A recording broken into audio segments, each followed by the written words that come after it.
Delight IAS पर आप सभी का एक बार फिर से बहुत-बहुत स्वागत है। आप में से बहुत सारे बच्चे इस चीज़ को लेकर बहुत परेशान दिखते हैं कई बार कि सर क्या यूपीएससी की तैयारी के लिए दिल्ली आना ज़रूरी है? ठीक है? देखते हैं इस चीज़ को कि दिल्ली की महत्वता क्या है? यूपीएससी के लिए क्या दिल्ली आना ज़रूरी है या नहीं है? ठीक है? ये बहुत द्वंद में रहते हैं बच्चे इस चीज़ को लेकर कि क्या अगर हम लोग दिल्ली नहीं जाएँगे तो क्या हम आईएएस नहीं बन सकते हैं? तैयारी होगी या नहीं होगी? क्या फ़ायदे हैं दिल्ली के? वो स्टूडेंट जो दिल्ली में रहते हैं उनका क्या डिफ़रेंस है बाकी स्टूडेंट के कंपैरिज़न में? इन सब चीज़ों को लेकर आप लोग दुविधा में रहते हैं। कोशिश करेंगे आपकी ये दुविधा आज पूरी तरह से दूर हो जाए। देखिए भाई, फ़ायदे देखिए, सबसे पहले मैं आपको पॉज़िटिव और नेगेटिव एस्पेक्ट दोनों दिखा दूँगा कि दिल्ली आना ज़रूरी है कि नहीं, फिर हम लोग किसी कन्क्लूज़न पर पहुँचेंगे, ठीक है? फिर हम लोग किसी कन्क्लूज़न पर भी पहुँचेंगे, छोड़ेंगे नहीं बीच में टॉपिक को। देखो, सबसे पहले मैं ये कहना चाहूँगा कि दिल्ली आना ज़रूरी है क्यों? ठीक है? क्यों मैं कहता हूँ कि दिल्ली अगर मान लीजिए अगर आप कहेंगे कि दिल्ली आने के फ़ायदे क्या हैं?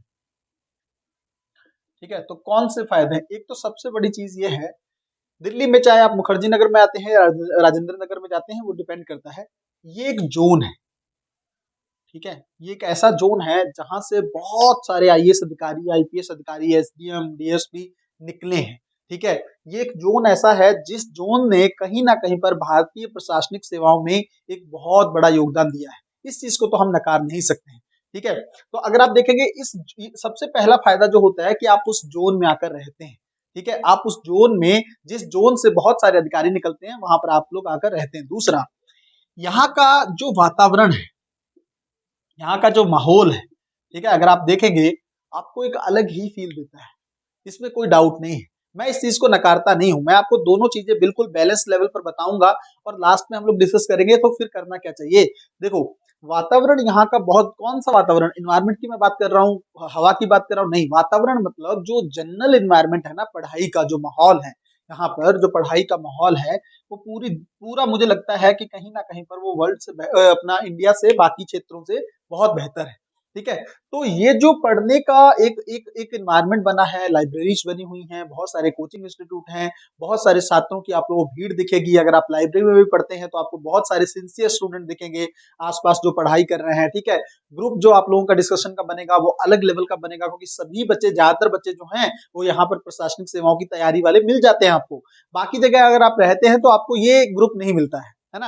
आपको वहाँ पर हो सकता है कोई एसएससी वाला बच्चा मिल जाए या बैंकिंग वाला मिल जाए, तो आप कहीं न कहीं पर वो कमी आपके जीवन में आप महसूस करते हो कि अगर मेरे ग्रुप में वो बच्चे होते जो खुद भी यूपीएससी की या आईएएस की तैयारी कर रहे होते, तो मुझे कहीं न कहीं पर उससे बेनिफिट होता।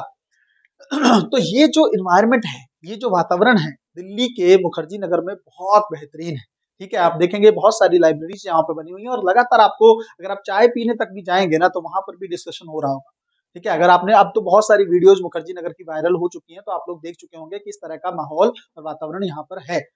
तीसरी चीज़ यहाँ पर क्या है, जो मैंने आपको बोला कि जो मटीरियल है, अब आप में से बहुत सारे लोग कहेंगे कि सामग्री तो सर ऑनलाइन भी मिल जाती है। मैं कहाँ मना कर रहा हूँ, ऑनलाइन सामग्री मिलती है।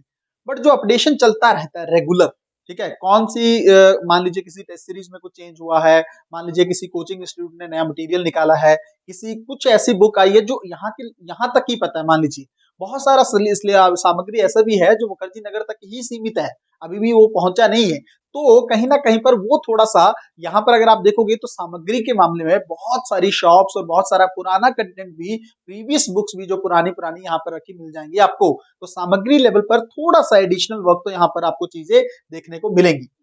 अब देखो ये एक ज़ोन है, यहाँ का वातावरण बहुत अच्छा है, यहाँ मटीरियल बहुत अच्छे हैं। इवन आप बात कर सकते हो कि जैसे मान लीजिए किसी कोचिंग में आपको ऑफलाइन तैयारी करनी है, ठीक है? तो वो भी आप देख सकते हैं कि ऑफलाइन बच्चों में अगर आप जाते हैं, पढ़ते हैं, तो वो भी देखो एक अलग फ़ील तो आता है उसमें, है ना? कोई डाउट नहीं है इसमें। तो ये कुछ फ़ायदे हैं जो मुखर्जी नगर में आपको मिलते हैं, ठीक है? मुखर्जी और सबसे बड़ी चीज़ जो मुखर्जी नगर में मैं कहता हूँ कि ज़िंदगी का जो संघर्ष है ना, वो असल में पता चलता है, वास्तविक तरीके से पता चलता है बाकी लोगों को देखकर। जब आप खुद भी आते हैं ना, तो आप पहले तो ये देखते हैं कि जैसे मान लीजिए ज़्यादातर बच्चे ऐसे होते हैं जिनकी फाइनेंशियल कंडीशन अच्छी नहीं होती है, तो यहाँ आकर वो बहुत सारी चीज़ें देखते हैं, ठीक है? किस तरह से मैनेज करना है, कम पैसों में किस तरह से रहना है, छोटे-छोटे रूम में भी अपने आप को कैसे मैनेज करना है, सिर्फ तैयारी को लेकर सब चीज़ें एडजस्ट करते हैं बच्चे यहाँ पर। सब कुछ एडजस्ट करते हैं, कम खाते हैं, उनको लगता है पैसा नहीं है, हर जगह का बहुत मतलब फिजूल की खर्ची नहीं करेंगे, बहुत लिमिटेड तरीके से अपने आप को आगे बढ़ाते हैं। और दूसरा, आप बाकी बच्चों को जब देखते हैं तो उनको भी देखकर आपको अंदर मोटिवेशन आता है कि देखो ये किस कंडीशन में रहकर, कई ऐसे होंगे ना जो आपसे भी गिरी पड़ी कंडीशन में पढ़ रहे होंगे, तो आप उनको देखकर होते हैं कि कम से कम ये देखो ऐसी कंडीशन में रहकर या रहकर पढ़ाई कर रहा है या कर रही है, तो कहीं ना कहीं पर मुझे क्यों नहीं करना चाहिए, है ना। तो जो असल संघर्ष है ना जीवन का, वो आपको घर से बाहर निकलने के बाद ही पता चलता है, इसमें कोई डाउट नहीं है। जब आप खुद पर चीजें आती हैं ना, जब आप मैनेज करोगे, किस तरह से रेंट को देखना है, कई बार ऐसी सिचुएशन होती है कि आपको जॉब करनी ही पड़ती है साथ में, तभी आप यहाँ पर सर्वाइव कर पाते हो, ठीक है। तो ये कुछ फायदे हैं जो आपको मुखर्जी नगर में मिलते हैं। अब ये देखो, मुखर्जी नगर सिर्फ फायदे, तो अगर ऐसा होता तो सिर्फ बच्चे यहाँ से ही क्लियर कर रहे होते हैं, ठीक है, तो फिर घर से तो ना ही कर रहे होते ना। अब नुकसान देखो मुखर्जी नगर के क्या है। एक तो सबसे पहली चीज अगर आप यहाँ पर देखोगे ना, तो यहाँ पर आपको एक तो ऐसा कुछ स्पेसिफिक चीज तो नहीं मिलेगी, ठीक है। ये तो जैसे माहौल वगैरह है, आपका लोग स्टूडेंट है, वो तो देखो भीड़ हर जगह आपको, आप सोचेंगे कि यहाँ पर वो भीड़ आपको ज्यादा अदर स्टेट से कंपैरिजन में यहाँ पर ज्यादा मिल जाएगी। बट जनरली अगर आप यहाँ पर देखेंगे, सबसे बड़ा नुकसान जो मुझे लगता है कि आपका यहाँ पर रहने का जो खर्च वगैरह है, ठीक है, मिनिमम से मिनिमम भी आप देखेंगे ना, तो महीने का कम से कम 12 से 15 हजार आपका जाता है, ठीक है। 12 से 15 हजार का खर्च आपको चाहिए यहाँ पर रहने के लिए। इससे कम में हो जाता है एडजस्टमेंट, कई बच्चे इससे भी कम में कर लेते हैं, बट वहां पर थोड़ी दिक्कत होती है, क्योंकि देखो डाइट मैंने बोला है ना कि थोड़ा सा अगर पढ़ोगे तो थोड़ा सा डाइट तो मैनेज करके चलोगे ना, थोड़ा सा कई बार बुक्स पर भी खर्च करना पड़ता है, कई बार टेस्ट सीरीज वगैरह भी ज्वाइन करनी पड़ती है, बहुत सारी चीजें, लाइब्रेरी है, लाइब्रेरी का एक्सपेंसेस है यहाँ पर। तो ये सब चीजों को लेकर अगर आप देखोगे, पहला जो नेगेटिव एस्पेक्ट मुझे लगता है कि आपका बहुत सारा पैसा खर्च हो जाएगा, बहुत सारा आपको, अगर आपके पास फाइनेंशियल चीजें अच्छी नहीं है तो आप यहाँ पर अच्छे से सर्वाइव नहीं कर पाओगे, ठीक है। तो पहली कंडीशन ये है कि आपका खर्च जो है, नेगेटिव एस्पेक्ट जो सबसे बड़ा एस्पेक्ट है, कि आप कब यहाँ पर रहकर आप 4 से 5 लाख रुपए खर्च कर जाओगे, आपको पता भी नहीं चलेगा, ठीक है, जबकि उसकी जरूरत है ही नहीं, ठीक है। क्यों नहीं है मैं बताऊंगा।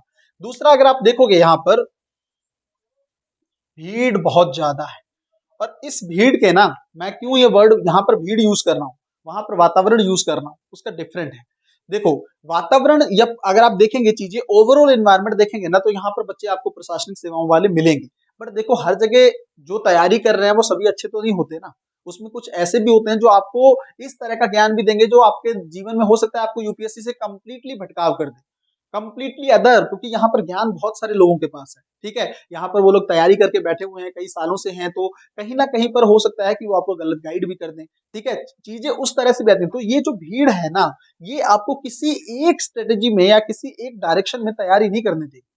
हो सकता है अभी कोई कुछ, जैसे मान लीजिए आप मुखर्जी नगर में आए, कोई पहला पर्सन मिले कुछ और बात करे, दूसरा मिले कोई और बात करे, लाइब्रेरी में आप गए किसी और ने कोई और बात कर दी, तो आप पता ही नहीं चलेगा कि आप कहाँ से कहाँ खो चले जाएंगे, ठीक है। आपका समय भी जाएगा, बट आपको समझ नहीं आएगी कि बात सुनूं तो सुनूं किसकी, किसकी बात सुनी जाए, है ना। तो ये कहीं ना कहीं पर इसका सेकंड एस्पेक्ट है कि आपको जो मुखर्जी नगर है, यहाँ पर सिर्फ आपको भीड़ दिखेगी, यहाँ पर कहीं ना कहीं पर ऐसा दिखेगा कि हाँ, इतनी बड़ी बड़ी शॉप्स हैं, इतनी लाइटिंग है, सब कुछ है, बहुत अच्छा है दिखने में बहुत अच्छा है। बट जनरली अगर आप देखोगे तो हमें सिलेक्शन देखो इससे तो नहीं मिलेगा ना। हमें यहाँ पर ये सब करने से, अगर मान लीजिए कोई ये कह दे कि अगर आप मुखर्जी नगर 4 साल रहो, तो हर कोई अपना खर्चा करके सिर्फ मुखर्जी नगर में रहे, सिलेक्शन किससे मिलेगा? तैयारी से। तैयारी आपकी अच्छी हो रही है कि नहीं हो रही है? अगर तैयारी आपकी घर पर हो रही है तो जरूरत ही नहीं है मुखर्जी नगर की। अब हम लोग ये देखते हैं, जैसे मान लीजिए ये कुछ नेगेटिव एस्पेक्ट हैं दिल्ली के, सबसे बड़ा एस्पेक्ट तो यही है, देखो खर्चा करना पड़ेगा, ठीक है, बहुत सारा पैसा घर का वेस्ट कर दोगे, उसकी जरूरत है नहीं, ठीक है। तो होना क्या चाहिए भाई, इस चीज को लेकर क्या क्या निष्कर्ष क्या है, चीजों को लेकर क्या समझना चाहिए? देखो, सबसे पहले तो ये देखो भाई, मैंने क्या बोला है कि अगर आपकी तैयारी अच्छी है, फिर आप वो कहीं से भी करो, ठीक है। और तैयारी अच्छी करने का तरीका क्या होता है? सबसे पहले तो जो आपको गाइड करे वो सही पर्सन, ठीक है, जो जो पर्सन आपको गाइड कर रहा है या पर वो पढ़ा रहा है, चीजें जो भी हैं, वो एकदम सटीक पर्सन हो जो आपको सही डायरेक्शन में लेकर जाए। दूसरा, एक तो जो मैंने बोला कि गाइडेंस आपकी अच्छी होनी चाहिए। दूसरा, मैं आपको बोलता हूं कि जो सोर्सेज आप पढ़ रहे हो वो आप मैनेज कर लो, ठीक है। जो जो चीजें आपको चाहिए, जैसे मान लीजिए लक्ष्मीकांत की बुक है, स्पेक्ट्रम की बुक है, ये आप मंगवा लीजिए, ठीक है। वो सोर्स, जनरल सोर्स जो सब लोग पढ़ रहे हैं, वो तो आपके पास जरूर होने चाहिए।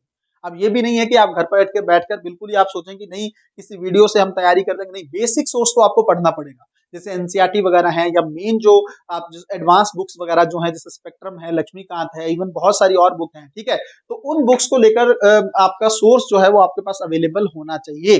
तीसरा, आपके पास एक कंप्लीट स्ट्रेटजी होनी चाहिए कि मान लीजिए मुझे तैयारी घर से करनी है, तो मुझे किस तरह से अपनी तैयारी को अंजाम देना है। ठीक है, अपनी तैयारी को किस आयाम में, किस डायरेक्शन में लेकर जाना है, जिससे मेरा सिलेक्शन हर हाल में होना चाहिए। ठीक है, यूपीएससी को लेकर मैं बार बार एक चीज कहता हूँ, जैसे मान लीजिए हम लोग मेंटरशिप प्रोग्राम रन कर रहे हैं, ठीक है, उसमें मैं बच्चों को कहता हूँ कि 130 नंबर प्रीलिम्स में लेना ही है, ये टारगेट है। इसी तरह का टारगेट आप घर पे रखो ना अपने लिए, कि मुझे प्रीलिम्स में 130 नंबर लेने हैं, मेंस में लगभग 850 नंबर लेने हैं। टारगेटेड तैयारी करो, और उसके लिए क्या क्या रिक्वायरमेंट है। देखिए, जैसे मान लीजिए पॉलिटी है, तो पॉलिटी में कौन कौन सी चीजें हमें पढ़नी है, सबसे पहले ये देखो।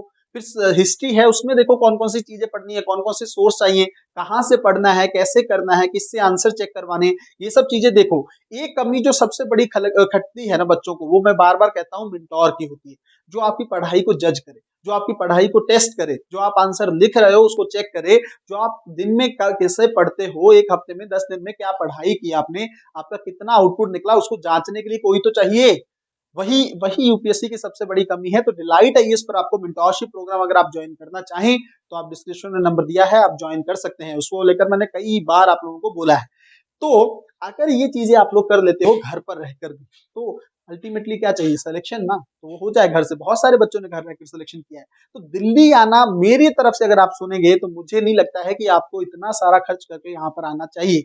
अगर आपको ऑनलाइन चीजें मिल रही हैं, अगर आपकी अच्छे से क्लास ऑनलाइन ही हो पा रही है, तो आपको जरूरत ही क्या है दिल्ली आने की। ठीक है, तो ये सब चीजें ठीक है, थोड़ा बहुत बेनिफिट होता है अगर आप फाइनेंशियली अच्छे हैं, घर से आपके घर वालों को दिक्कत नहीं है, आपको अफोर्ड कर सकते हैं चीजें, तो आ जाइए। लेकिन अगर मान लीजिए आप अफोर्ड नहीं कर सकते हैं, तो ये चीज आपके लिए बहुत बड़ा बर्डन बन जाएगी। ठीक है, और सफलताओं में सबसे बड़ा हाथ ये भी होता है कि अगर आपका खर्च दिन ब दिन बढ़ता जा रहा है ना, तो आप एग्जाम में अच्छा परफॉर्म नहीं कर पाते। आपको लगता है कि अगर इस बार नहीं हुआ, तो मेरा पता नहीं मेरे पास पैसे का कैसे होगा, कैसे मैनेज करूंगा, ये सब चीजें। तो ये कहीं ना कहीं पर आपको नेगेटिव डायरेक्शन में ले जाएगा, अगर आपकी कंडीशन अच्छी नहीं है फाइनेंशियली। अगर फाइनेंशियली बहुत अच्छी है, तब तो मुखर्जी नगर में रहिए, कोई दिक्कत नहीं है। फिर तो सबसे बेस्ट ऑप्शन है, आप आइए यहाँ पर, खर्च करिए आराम से, कोई दिक्कत नहीं है, आपकी फैमिली को दिक्कत नहीं होगी कोई। बट अगर ये नहीं हुआ ना, अगर मान लीजिए अच्छी कंडीशन नहीं है और ये बर्डन बनता गया, आपने पैसे कहीं से मैनेज किए, उस फिर आ रहे हो, फिर तो बिल्कुल मना करूंगा कि आपको दिल्ली आने की जरूरत नहीं है। घर से अपनी तैयारी करिए, एक अच्छी गाइडेंस में तैयारी करिए, एक अच्छे मेंटोर के नजरों में तैयारी करिए, अच्छे से ऑनलाइन क्लासेस करिए, कंटेंट अपने पास एक क्वालिटी का रखिए। देखो, बहुत सामग्री उपलब्ध है, बट गुणवत्ता युक्त सामग्री नहीं है, क्वालिटी का कंटेंट अभी भी नहीं है। कंटेंट क्वालिटी का हुआ ना, तो सिलेक्शन कहीं से भी लो लोगे, हिमालय पर जाकर भी बैठकर पढ़ोगे ना, तब भी आपको यूपीएससी की लिस्ट में आपका नाम आ जाएगा। ठीक है, तो फिर इसको लेकर मुझे लगता है आप लोगों के डाउट पूरी तरह से क्लियर हो गए होंगे। आज के बाद आप में से मुझे नहीं लगता है किसी बच्चे को ये दुविधा रहेगी कि भाई दिल्ली जाना है नहीं जाना है। इसको लेकर बहुत बच्चे परेशान रहते हैं। अगर कंडीशन अच्छी है, दिल्ली आ जाओ। अगर कंडीशन अच्छी नहीं है फाइनेंशियली, तब दिल्ली आने का सोचना भी नहीं है। बिल्कुल इन चीजों पर काम करो, अपनी तैयारी को बेहतरीन बनाओ। वो कैसे आप करते हो, उसके लिए डिलाइट आईएएस हमेशा आप लोगों के साथ खड़ा रहेगा। अपनी तैयारी को बेहतरीन करके कहीं से भी आप यूपीएससी की फाइनल लिस्ट में अपना नाम ला सकते हो। मिलते हैं अगली वीडियो में, तब तक अपना ध्यान रखें, अपनी पढ़ाई को बहुत अच्छे तरीके से करते रहें। बहुत बहुत धन्यवाद।